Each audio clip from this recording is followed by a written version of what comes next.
ಬೆಂಗಳೂರು ಬಿಟ್ಟು ಹೋಗ್ತೀನಿ ಎನ್ನುವಂತಹ ಪೋಸ್ಟ್ ಮುಖಾಂತರ ಒಂದು ಯುವತಿ ಈಗಾಗಲೇ ಸೋಷಿಯಲ್ ಮೀಡಿಯಾದಲ್ಲಿ ಸಂಚಲನವನ್ನು ಮೂಡಿಸಿದ್ದಾಳೆ. ಬೆಂಗಳೂರು ಬಿಡ್ತಿರೋದು ಬೆಸ್ಟ್ ನಿರ್ಧಾರ ಎಂದಿದ್ದ ಯುವತಿ ಹೈದರಾಬಾದ್ ಯುವತಿಯ ಪೋಸ್ಟ್ಗೆ ಸಿಡಿದೆದ್ದ ಕನ್ನಡಿಗರು.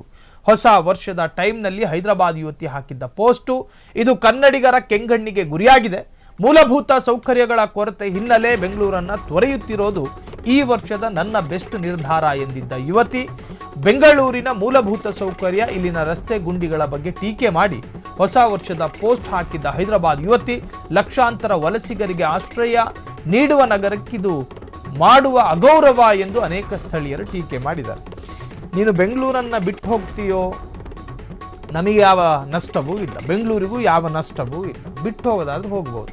ಆದರೆ ಕೋಟ್ಯಾಂತರ ಜನ ನೋಡಬಹುದಾದ ಸೋಷಿಯಲ್ ಮೀಡಿಯಾದಲ್ಲಿ ಬೆಂಗಳೂರಿನಲ್ಲಿ ಮೂಲಭೂತ ಸೌಕರ್ಯ ಇಲ್ಲ ನೋಡಿ. ಅದು ನಮ್ಮ ವಿಫಲ, ನಮ್ಮ ಆಡಳಿತದ ದೌರ್ಭಾಗ್ಯ, ನಮ್ಮ ಮಾನವನ್ನು ಹರಾಜಾಗ್ತಿದ್ದಾರೆ ರಾಜಕಾರಣಿಗಳು. ಸರಿಯಾದಂತಹ ಪ್ರೈಮರಿ ಮೂಲಭೂತ ಸೌಕರ್ಯಗಳನ್ನು ಕೊಡದೆ ಈ ತರಹ ಬೇರೆ ಬೇರೆ ರಾಜ್ಯದ ದರ್ವೇಸಿಗಳು ಪೋಸ್ಟ್ ಹಾಕಿ ನಮ್ಮ ಬೆಂಗಳೂರಿನ ಮಾನ ಕಳೆಯುವ ಹಂತಕ್ಕೆ ತಂದಿದ್ಯಾರು? ನಮ್ಮನ್ನು ಆಳುವವರಲ್ವ. ಆ ಹೆಣ್ಮಗಳು ಪೋಸ್ಟ್ ಹಾಕೊಂಡಿದ್ರಂತೆ, ಹೊಸ ವರ್ಷಕ್ಕೆ ನಾನು ತೆಗೆದುಕೊಳ್ಳುತ್ತಿರುವ ನಿರ್ಧಾರಗಳ ಪೈಕಿ ಅತ್ಯಂತ ಒಳ್ಳೆಯ ನಿರ್ಧಾರ ಬೆಂಗಳೂರಿಗೆ ತಲಾಕ್ ಕೊಟ್ಟು ಹೈದರಾಬಾದಿಗೆ ಹೋಗ್ತಾ ಇರೋದು ಅಂತ ಹೇಳಿ ಒಂದು ಪೋಸ್ಟ್. ನೀನು ಬೆಂಗಳೂರನ್ನ ಬಿಡುವುದರಿಂದ ಬೆಂಗಳೂರಿಗೆ ಏನಾದರೂ ನಷ್ಟ ಇದೆಯಾ? ನೀನು ಹೋಗುವುದರಿಂದ ಬೆಂಗಳೂರಿನ ಹಸಿರಿನ ಹುಲ್ಲು ಒಣಗು ಕೂಡ ಹೋಗೋದಿಲ್ಲ. ಹೋಗೋದ್ರಿಂದ ನಷ್ಟ ಯಾರಿಗೆ? ನಿಮ್ಗಳಿಗೆ. ಪರರಾಜ್ಯದಿಂದ ಬರ್ತೀರಿ, ಬೆಂಗಳೂರನ್ನ ಹರಸಿ. ಬೆಂಗಳೂರನ್ನ ಅರಸಿ ಬರುವ ನೀವು ನಿಮ್ಮ ಜೀವನಕ್ಕೊಂದು ಹಾದಿ ಹುಡುಕೊಂಡಿರ್ತೀರಿ.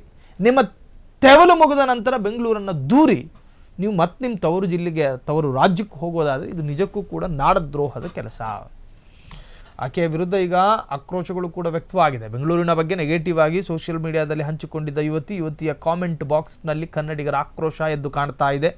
ಹೊಸ ವರ್ಷದ ಟೈಮ್ನಲ್ಲಿ ಹೈದರಾಬಾದ್ ಯುವತಿ ಹಾಕಿದ್ದ ಪೋಸ್ಟ್ ಅದು ಇದು ಕನ್ನಡಿಗರ ಕೆಂಗಣ್ಣಿಗೆ ಗುರಿಯಾಗಿದೆ. ಮೂಲಭೂತ ಸೌಕರ್ಯಗಳ ಕೊರತೆ ಹಿನ್ನೆಲೆ ಬೆಂಗಳೂರನ್ನು ತೊರೆಯುತ್ತಿರೋದು ಈ ವರ್ಷದ ನನ್ನ ಬೆಸ್ಟ್ ನಿರ್ಧಾರ ಎಂದಿದ್ದ ಯುವತಿ ಬೆಂಗಳೂರಿನ ಮೂಲಭೂತ ಸೌಕರ್ಯ, ಇಲ್ಲಿನ ರಸ್ತೆ ಗುಂಡಿಗಳ ಬಗ್ಗೆ ಟೀಕೆ ಮಾಡಿ ಹೊಸ ವರ್ಷದ ಪೋಸ್ಟ್ ಹಾಕಿದ್ದ ಹೈದರಾಬಾದ್ ಯುವತಿ ಲಕ್ಷಾಂತರ ವಲಸಿಗರಿಗೆ ಆಶ್ರಯ ನೀಡುವ ನಗರಕ್ಕೆ ಇದು ಮಾಡುವ ಅಗೌರವ ಎಂದು ಅನೇಕ ಸ್ಥಳೀಯರು ಟೀಕೆ ಮಾಡಿದ್ದರು. ಕ್ಷಣ ಕ್ಷಣದ ಸುದ್ದಿಗಳಿಗಾಗಿ ಫ್ರೀಡಂ ಟಿವಿ ಸಬ್ಸ್ಕ್ರೈಬ್ ಮಾಡಿ, ಲೈಕ್ ಮಾಡಿ ಹಾಗೂ ಫಾಲೋ ಮಾಡಿ. ಹೊಸ ಸುದ್ದಿಗಳ ನೋಟಿಫಿಕೇಶನ್ಗಾಗಿ ಬೆಲ್ ಐಕಾನ್ ಮೇಲೆ ಕ್ಲಿಕ್ ಮಾಡಿ.